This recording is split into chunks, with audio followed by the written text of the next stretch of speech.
C'è sempre meno acqua. A Padova il livello del Bacchiglione e dei canali scende continuamente, siamo ormai in piena emergenza.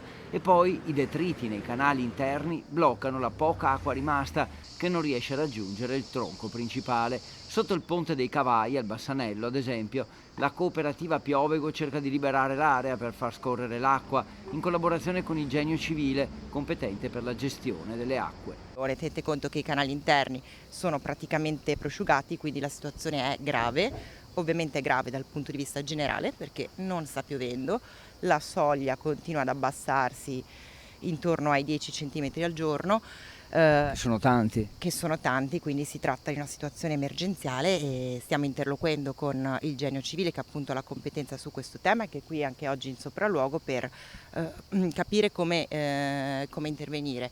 In attesa della nuova giunta, l'assessore Gallani può fare solo ordinaria amministrazione, ma il monitoraggio è costante, il momento troppo delicato e poi anche gli alberi rischiano di morire per la siccità. La situazione è dettata sia dalla siccità perdurante da mesi e sia dal grande caldo di queste ormai settimane che si stanno accumulando. In sofferenza è tutto il patrimonio arboreo. Da un mese sono iniziate le irrigazioni e la sostituzione degli alberi morti. Per questo è importante piantare molti alberi e aumentare il patrimonio della città, tenendo conto proprio del fatto che in questi giorni di emergenza c'è il rischio di perdere quelli più deboli.